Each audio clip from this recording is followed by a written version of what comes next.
The first season of Psycho-Pass is one of the best shows I've watched. I made a video praising it a couple years ago, and I've only grown more fondly of it over time. And I heard that the following seasons took a big downgrade in quality after the main writer left, but I was still curious enough to watch the second season, and I was genuinely surprised by how bad it was. Season 2 not only fails as a continuation of the first season, but is just a bad show in general. Whether it's the world building, characters, themes, everything that season 2 attempts is significantly worse than what came before. And in this video, I'm going to be analyzing its many issues. There will be spoilers for the first 2 seasons, so if you don't want to hear those, I'd recommend clicking off.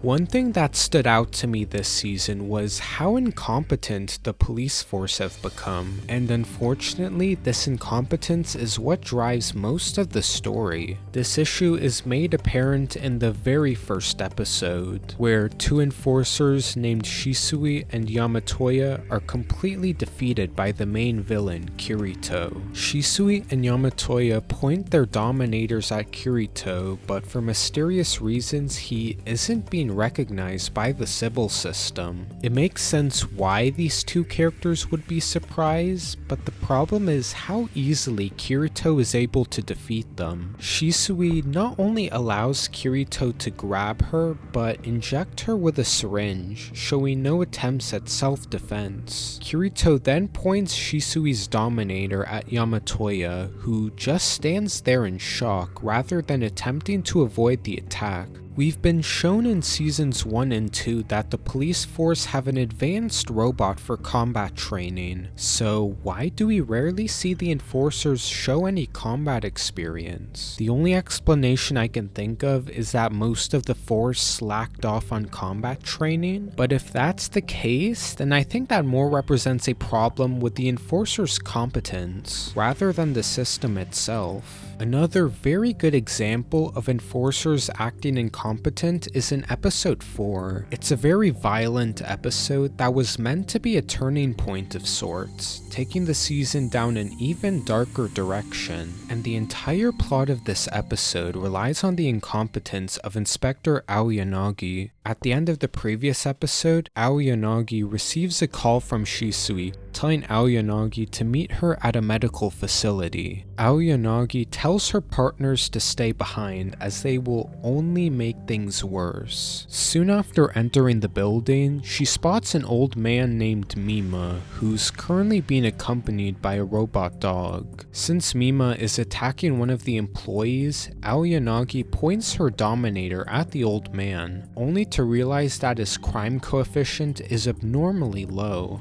The robot dog notices this and attacks Aoyanagi, knocking the gun out of her hand. The old man then activates an emergency button behind the counter, trapping everyone in the building with him. Aoyanagi has been dropped in the middle of a tense situation, but we have no reason to believe that this would be a genuine threat to her life. After all, she's a trained police officer who has likely been in many dangerous situations, and all she's going up against is an old guy with a robot dog.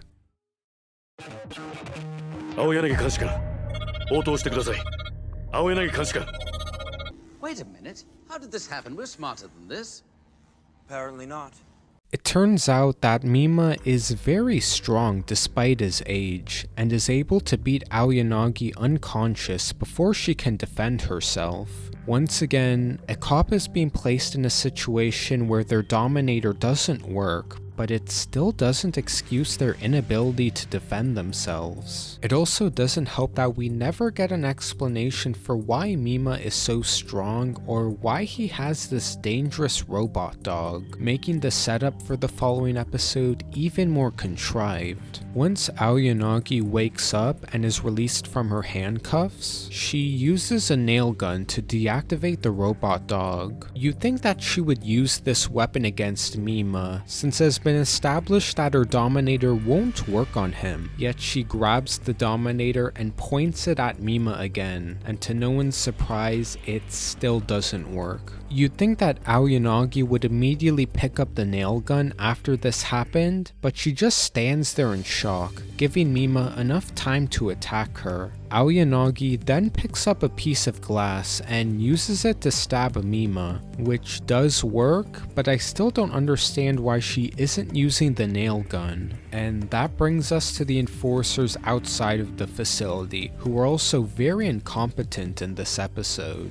For one thing, Aoyanagi's partners treat the situation with little urgency. Aoyanagi has been lured to a building by a suspicious call and is now trapped inside of it. You'd think that these people would realize that she's in danger and call for more backup, but instead they only call over one inspector. But what's even worse is how this situation gets resolved. Once Aoyanagi opens the entrance to free all the hostages, she's immediately killed by one of her co-workers named Sugo, who used an experimental version of the Dominator to shoot whoever had the highest crime coefficient, without even knowing who they were firing at. After Aoyanagi is killed, all the hostages start running out of the building, and rather than trying to help these people, Divisions 2 and 3 start mowing them down because of their high coefficients. Why are the enforcers blindly shooting these people without assessing the situation? All of them are unarmed, wearing no clothes, so it should be clear that they aren't a threat, yet the enforcers just murder them anyway. The dramatic weight of this episode is heavily undermined by how stupid most of the enforcers are. This incident could have easily been avoided if any of the enforcers actually used their brains. But even ignoring Divisions 2 and 3, Division 1 also has its moments of incompetence. When Akane returns to her apartment in episode 2, she learns that it was recently broken into, with the letters WC being etched onto her walls. The rest of the division visits Akane's apartment in order to investigate, but are unable to find any signs of intruders. Shimotsuki accuses Akane of writing the letters, suggesting that she seeks therapy, which I guess is consistent with her character, but even Ganoza thinks that Akane is losing her mind. You'd think that after the whole situation with Makishima, he would learn not to take everything the system says at face value, but an even worse example of incompetence is in episode 6. The main conflict of this episode is caused by a mobile game called Hungry Chicken, where Kirito linked multiple military droids to players of Hungry Chicken, turning every player of the mobile game into an unknowing murderer. Shion is able to hack into the servers to control the droids, and rather than just trying to shut off the droids or the live cameras, the group instead chooses to remove the holograms placed onto the droids, revealing to all the players that they've actually been murdering people. This seems like a completely unnecessary risk that would raise many people's stress levels, yet Shion follows through with it anyway, and what makes it even worse is that they intentionally show the players all the people they killed, since some of them are shown footage from before the holograms were removed. It's like Division 1 intentionally chose the options that would traumatize the most people. It's incredibly frustrating to watch these decently intelligent characters be reduced to idiots whenever the plot demands it. But besides making the enforcers incompetent, Season 2 also retcons the enforcers' relationship to the system, where Sybil is now being treated as a system to be blindly followed, rather than a system that works in tandem with its human enforcers. But if Sybil wanted their subjects to follow the system unquestionably, then why even make the enforcers human? Why not just attach Dominators to a bunch of robots instead? It would probably be cheaper and accomplish the same purpose without the margin of error. This was even acknowledged in episode 13 of season 1, where Kase admits that the Sybil system isn't perfect and that humans are necessary to compensate for its imperfections. That doesn't sound to me like a system meant to be blindly followed, yet season 2 would lead the viewer to believe otherwise. I also want to briefly mention how season 2 depicts Dominators. While I don't have many issues with their depiction, there's still a couple plot points that I found extremely questionable. In the Incompetence section, I mentioned how Sugo used an experimental version of the Dominator to unknowingly kill Aoyanagi, which made me wonder why this version of the Dominator didn't inform Sugo that he was shooting an inspector. We know that Dominators inform the user if they're being aimed at an inspector or enforcer. We even see in the next episode that the Dominator gives a verbal warning for being pointed at an inspector, meaning that there are some consequences for attacking a fellow cop. This makes it even harder to believe that any version of the Dominator wouldn't include this feature. We also get a pretty large retcon in episode 5, where the police force are suddenly being attacked by a massive group of military droids, and it's revealed in this episode that Dominators can only carry 3 decomposer shots, which are the only type of ammunition they can use on the droids. I can't think of any scenes this plot point outright contradicts, but it's clear that it was only introduced so the plot of this episode could happen, and it also creates the question of why enforcers don't carry around extra ammunition, which season 2 will never answer. Another one of my biggest issues with season 2 is how it uses violence. While the violence could be somewhat excessive in season 1,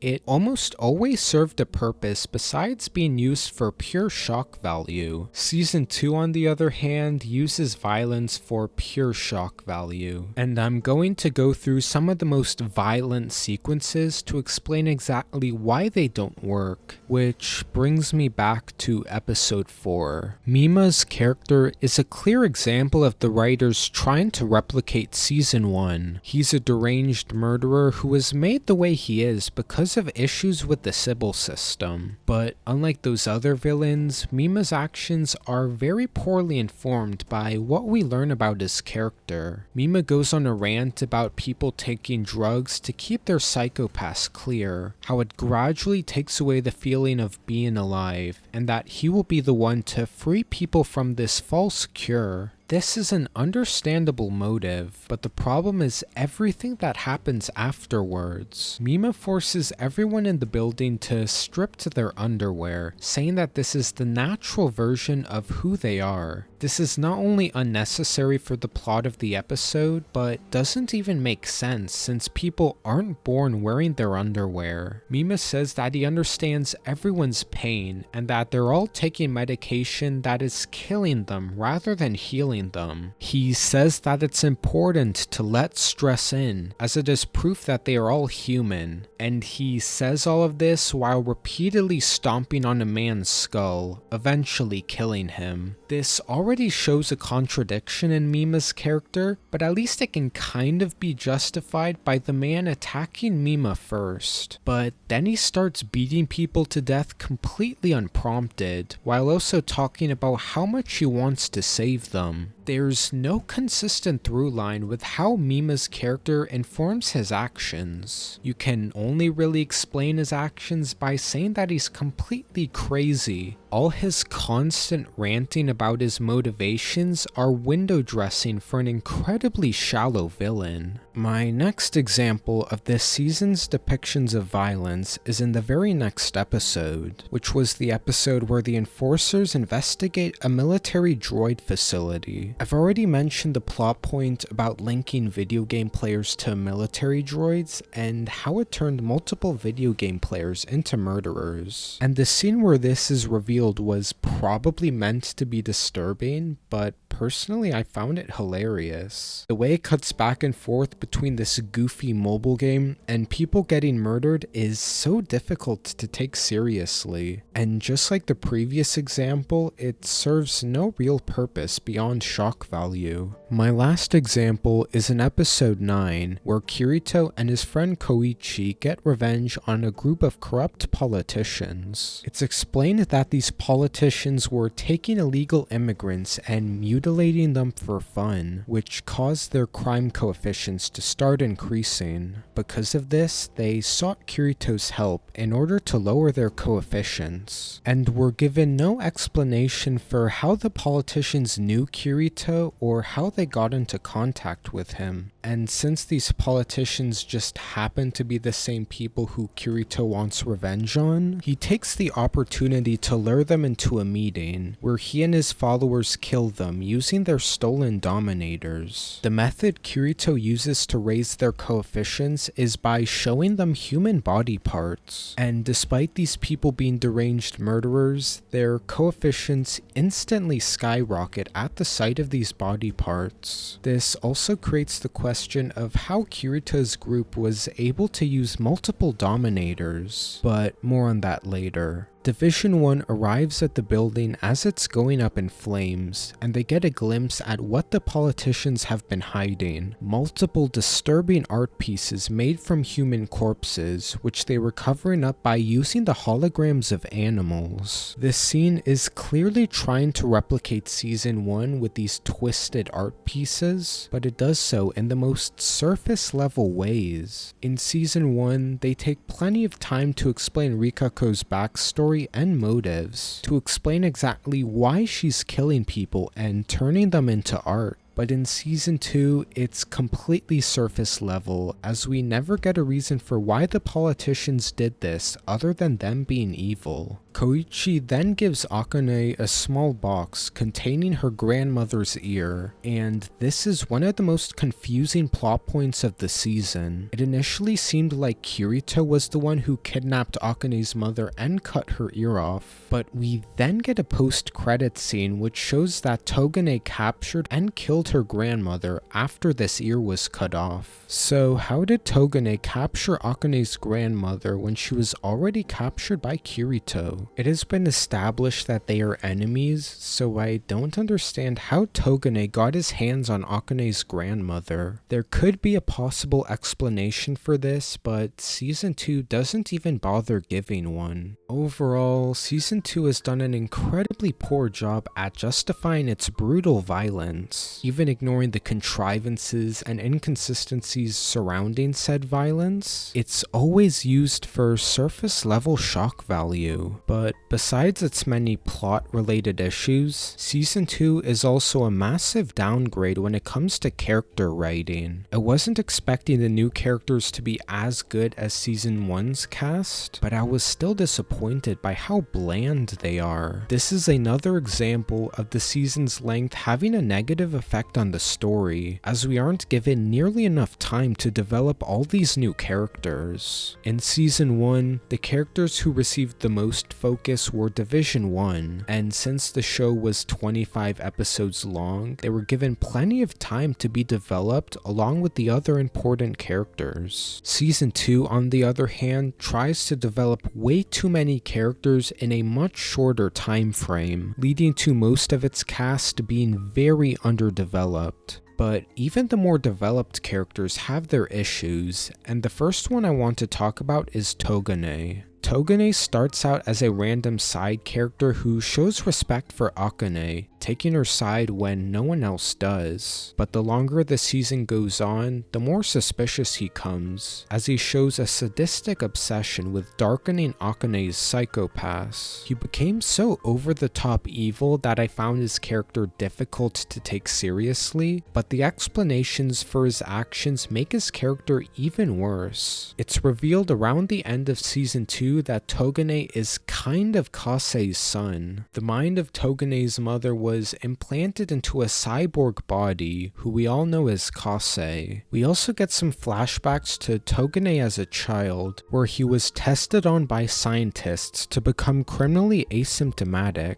which initially seems successful as he brutally murders 2 puppies while showing no changes to his crime coefficient. And it's revealed in the next flashback that Togane has an incredibly toxic obsession with his mother. As she tells Togane about leaving him to become part of the Sybil System, he stabs her with a pair of scissors, thinking that his mom only belongs to him. But this didn't kill Togane's mother, as her brain was still integrated into the Sybil System. Togane then explains his motives outright, saying that the reason he's obsessed with turning psychopaths black is so his mother can shine even more. This is the reveal Togane's entire character hinges upon, and it's very underwhelming. Togane's relationship with his mother is only established in the last couple episodes, and this still feels like a weak explanation for his actions. How exactly by Togane's logic does darkening the psychopaths of other people allow his mother to shine? We get an entire season creating anticipation around Togane, only for his motivations to be extremely rushed.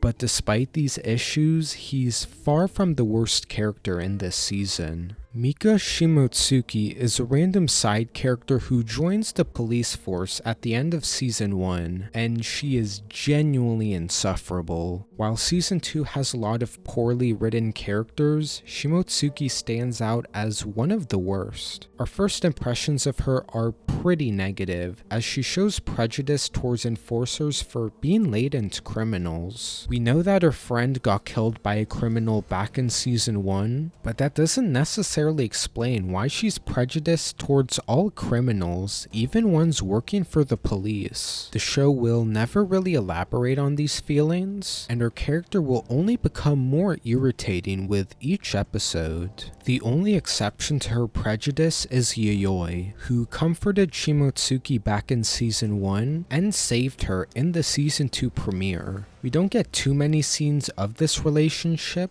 but I still find it to be very strange. Despite her connection with Yayoi, Shimotsuki is still very prejudiced towards enforcers. This relationship doesn't cause her any introspection about her personal biases, and Yayoi doesn't even seem to care about Shimotsuki's prejudice, even though she's an enforcer herself. But I also can't think of any positive character traits that Yayoi would get attached to, so I don't understand why she would be close to Shimotsuki. This whole relationship is painfully underdeveloped and won't inform Shimotsuki's character in any significant way. In episode 2, Shimotsuki writes up a report criticizing how the division handled the bomber situation. Genoza says that the focus of the report is inappropriate since it's mainly focused on Akane, who deviated from her duty. The impression I got is that he noticed this was the wrong report and just wanted to point it out, but Shimotsuki takes this personally, telling Genoza that she also wrote about him pointing his Dominator at another enforcer. Genoza responds by saying that following the book doesn't always give the best results, and Shimotsuki immediately shuts him down by saying that she doesn't care about an enforcer's opinions. The scene makes Shimotsuki look incredibly childish. The moment she's told something she doesn't know how to respond to, she relies on deflection to end the conversation. She also shows a lot of ignorance when it comes to the Sybil System. Shimotsuki says that Genoza quit being an inspector, and for that reason she won't listen to him. Either she doesn't understand that Genoza was forced into this role, or she actually thinks that people choose to make their coefficients higher. Either way, that was an incredibly stupid thing to say. Also, the more I watched season 2, the more I questioned how Shimotsuki got her job in the first place. Even looking past her emotional immaturity, she rarely shows any moments of intelligence or competence. In episode 1, she was willing to have the division blindly charge into a dangerous situation, and if Akane didn't stop this, then Division 1 would have fallen into a trap.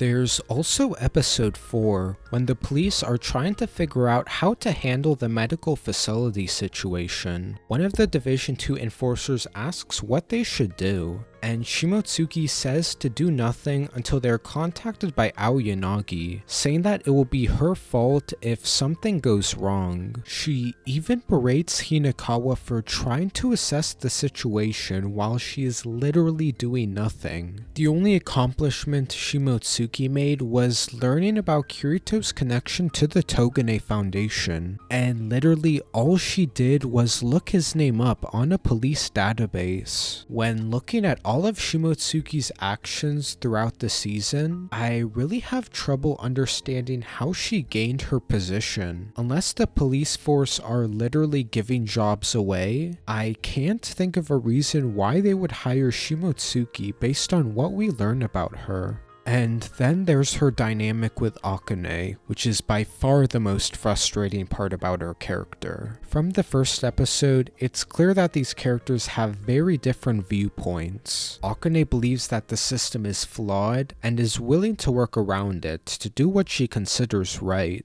while Shimotsuki believes that the system is always right. The idea of this dynamic has a lot of potential, as it can be used to explore strengths and flaws in each character's viewpoints, but Season 2 doesn't take advantage of this concept. Shimotsuki is appalled by Akane's actions in the first episode, trying to lower Kitazawa's psychopaths so they don't have to kill him. She says that the system rarely reverses its decisions and that it should always be taken at face value. Akane reminds her how the system did reverse its decision, also mentioning that Kitazawa had important information that makes him more useful alive. This is completely sound logic on Akane's part. But once she leaves, Shimotsuki says under her breath that Akane is wrong, with no reasoning whatsoever. Shimotsuki also complains to Akane about her taking too many enforcers to investigate the droid facility, saying that their drones have already scanned the area. Akane says that the droids won't pick up everything, and that there's things that they'll only be able to find in person. Shimotsuki says that this is an outdated way of thinking, and I find this line to be very strange, as Shimotsuki seems to struggle with the idea that the drone could have missed something. It's one thing if she only believed the Sybil System to be infallible, but does she also feel this way towards other pieces of technology? There's clearly meant to be a contrast with Akane and Shimotsuki's viewpoints, but when one person has much stronger reasoning than the other, it makes for a very weak dynamic where one person is clearly in the right, and I think that's a very big missed opportunity.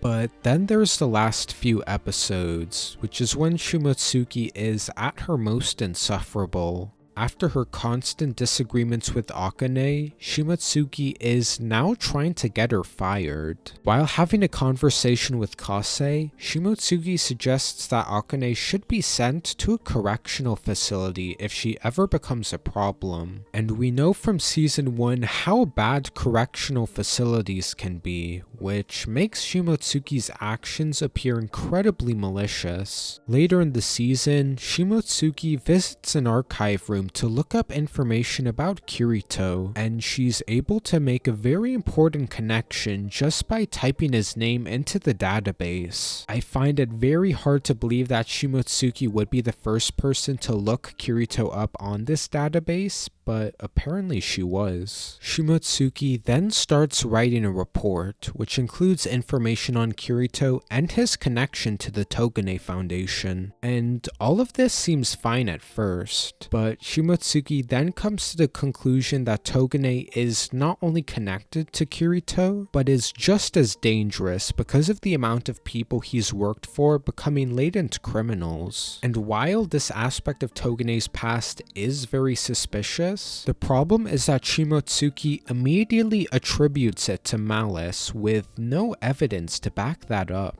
She also uses this report to shift even more blame on Akane, saying that she doesn't care about her psychopaths becoming darker and is unwilling to accept advice from other people. And it's this moment that genuinely annoys me. Even if Akane doesn't see eye to eye with Shimotsuki, she has been shown to be extremely reasonable in every conversation between them. She even allows Shimotsuki to submit a report that criticizes her actions. Yet Shimotsuki has the nerve to say that Akane doesn't accept advice. After submitting this report, Kase praises Shimotsuki for her investigative abilities, even though all she did was essentially a Google search. While reading the report, Kase finds the acronym AA, and she explains to Shimotsuki that AA is a reference to the criminally asymptomatic, or people whose coefficient isn't properly recognized by the system. She also says that the existence of this condition is Sybil's biggest secret, and that those who try to reveal said secret will be deemed unfit by the system. But if that's the case, then I don't understand why Shimotsuki was able to access it so easily. Kase is originally planning on having Shimotsuki killed, but Togane believes that she can be used and keeps her alive. Kase then explains the truth about the Sybil system, prompting Shimotsuki to exclaim how incredible this system is. And for some reason her psychopath isn't darkening despite her clearly being terrified.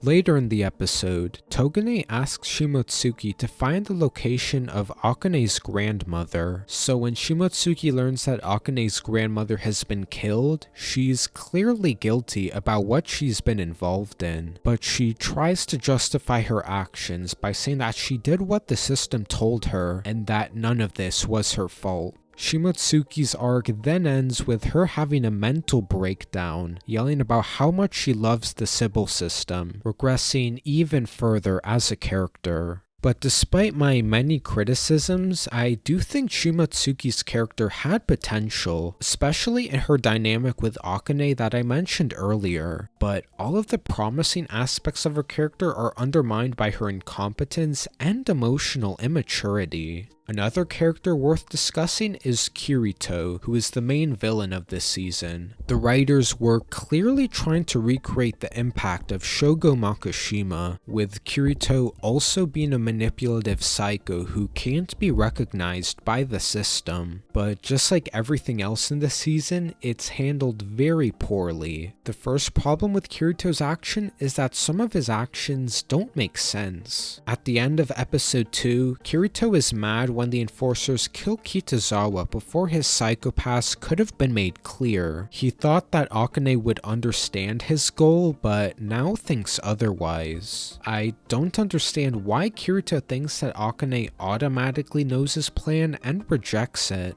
Kitazawa comes across as a rambling madman, and Akane isn't even sure if Kirito exists. He hasn't given Akane nearly enough information to figure out where she stands, yet he still comes to this conclusion so quickly. My second example is back in episode 4. After the medical facility massacre, Kirito reveals his true motives for orchestrating this situation, which was to confirm that Dominators can work on inspectors. I'm sorry, but how did he not know this? I assume that it was public knowledge that Dominators work on anyone with a high enough coefficient, but even if it was only known by the police, couldn't he just hack their database to find this information himself? It makes the medical facility subplot even more pointless, since we're not given a good reason for why Kirito orchestrated it.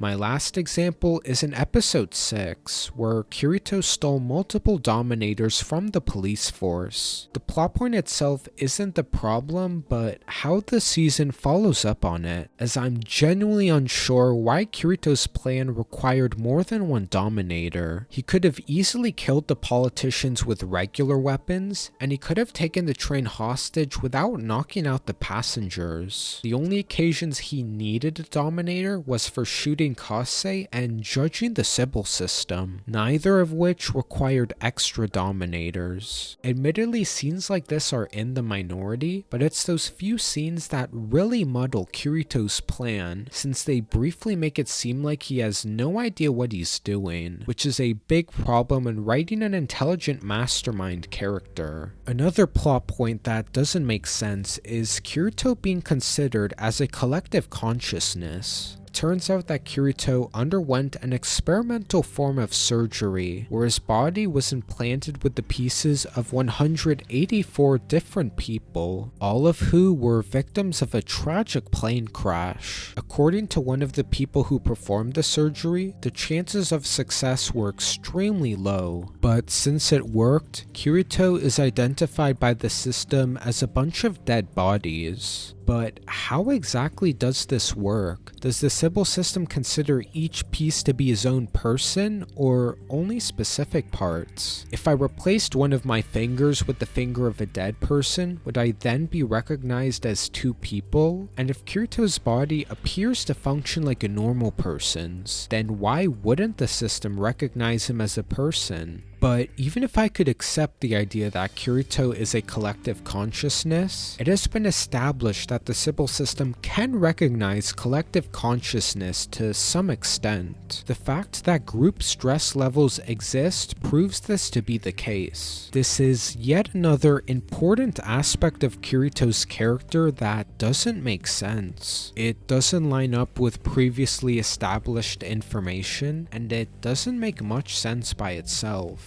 But then there's the last couple of episodes, where we see the conclusion of Kirito's storyline, and it's about as ridiculous as you'd imagine. Shion has been informed that Kirito and his group were seen at a nearby subway station, but for some reason she doesn't immediately notify the station of terrorists. The only reason an evacuation happened was because of an out-of-control train. It turns out that Kirito triggered the evacuation state to trap all the passengers in one area, which is currently being submerged in sewer water. Kirito and his group then start knocking out the passengers with the Dominators they've stolen, which makes me wonder how these people were able to use a Dominator. It has been established earlier in the season that Dominators require a biometric scan, which is why Kirito gouged out Shisui's eye, yet these people are able to use Dominators with no problem, even though we didn't see Kirito collect any more eyeballs. It seems like they're wearing special gloves that allow them access, but it's never explained how these gloves were obtained. Okay, I just want to quickly make a correction about this statement.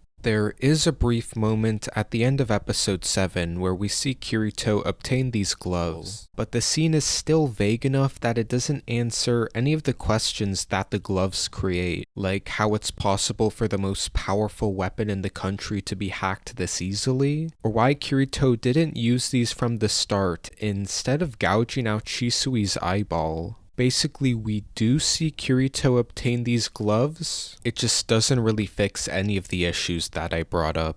Anyways, back to the video. Soon after, Akane makes a deal with Kirito, saying that she'll take him to see the Sybil System as long as he releases the hostages. But before they can reach the system, they're stopped by Kase, who's about to kill Kirito by hacking into a Dominator. Kirito then talks to the Sybil System directly in order to change its mind and let Kirito shoot Kase. He literally just asks the system to question itself, and it allows Kirito to kill Kase almost immediately. I'm still not sure how the Sybil System can be convinced this easily, but apparently it's just that simple. Once Kirito enters the system room, he points his Dominator at one of the brains to find that its coefficient is over 300, even though every single brain in the Sybil System is from people who are criminally asymptomatic. Kirito and Akane don't even have to argue for the Sybil System to recognize Kirito as more than one person, and to implement Akane's idea of a collective psychopath. There was so much anticipation around Kirito's confrontation with the system, and it's resolved in the most anticlimactic way. Since I'm talking about Kirito, a related character worth mentioning is Shisui, who has one of the most nonsensical subplots of the entire season. After being drugged by Kirito, Shisui has been restrained to a chair where she's forced to point her Dominator at herself. The stress of this situation only increasing when she realizes that one of her eyes has been gouged out. But Kirito says that he'll make up for this by making her psychopath clear. Kirito says that he understands Shisui's feelings, worrying that her psychopaths will become worse as she witnesses more crimes, and that her fellow enforcers may turn on her at any time. This may have been impactful with a more developed character, but since Shisui has had little to no screen time, this scene falls completely flat.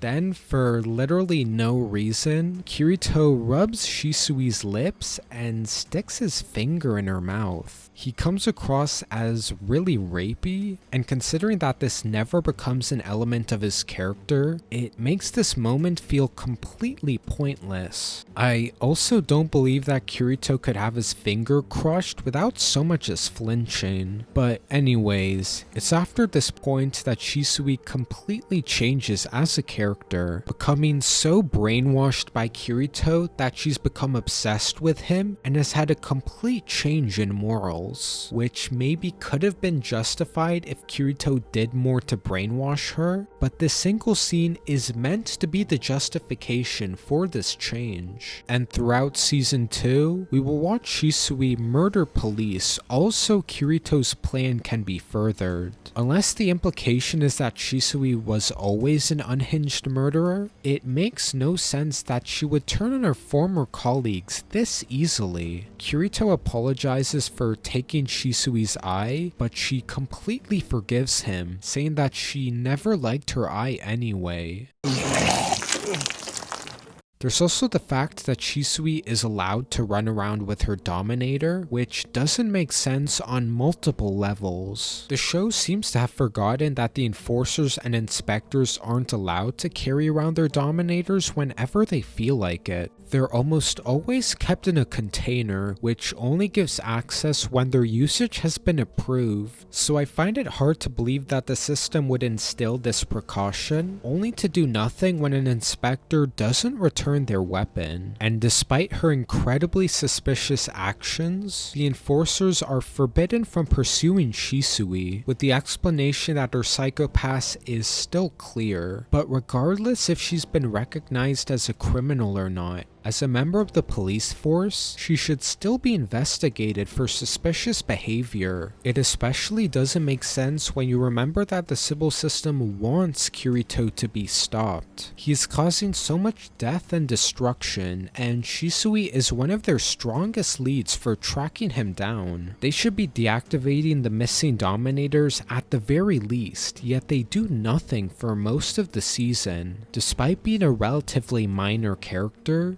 Shisui's subplot stands out to me as one of the worst of the season. Even ignoring the absurdity of her brainwashing, the fact that she was able to run around for as long as she did makes no sense. And finally, I'm going to be talking about Season 2's treatment of Akane. While it isn't nearly as big an issue as my other criticisms, I personally find it extremely disappointing as someone who really liked her character from Season 1. My first issue is how she's become less competent, even if it's to a far lesser extent than other characters. In the first episode, Akane comes to the conclusion that Kitazawa has set a trap for the enforcers, yet she doesn't immediately warn Aoyanagi, instead slowly giving her reasoning, which gave Division 2 enough time to accidentally trigger a trap. She also does a very poor job at negotiating with Kitazawa, leading to him blowing up multiple innocent people. There's also the scene where Akane manages to catch up to Kirito and considers shooting him with a regular firearm, but in the end decides not to. I get why she chose not to shoot Kirito, but she could have at least shot the boat so Kirito and Shisui wouldn't be able to escape. but instead she does nothing. Akane isn't nearly as incompetent as some of the other enforcers, but she still has her moments where she's much worse at her job than she should be. There's also some other small issues I had with her character. For one thing, I didn't like the scene at the end of episode 1 where she just spouts out her philosophy to Kitazawa. This show was never particularly subtle, but rarely did it have scenes where the characters just spell out the themes to the viewer. There's also the plot point about Akane's mental state, where she's gained a smoking addiction, and some of the people around her are concerned about her mental health. But just like most things in Season 2, it's not given nearly enough screen time to be properly developed, and the finale gives the impression that it's been completely resolved, even though she didn't go through any sort of character arc. But by far my biggest issue with Akane's treatment is in the last 2 episodes. Akane decides to go along with Kirito's demands, saying that she'll allow him to judge the Sybil System as long as he releases the hostages. It would be one thing if Akane was only doing this to save the hostages, but she even seems to have gained some respect for Kirito, despite all the terrible things he's done this season. This is extremely out of character for Akane. She would never forgive a deranged murderer just because they had some understandable motives. Makishima had some good points about the Sybil System's issues, but that didn't make Akane sympathetic towards him. Akane says that this is the only way for the Sybil System to confront the problem they've been avoiding, and if they take the easy choice of killing Kirito, then they have no future. And I'm fine with her wanting the system to be improved,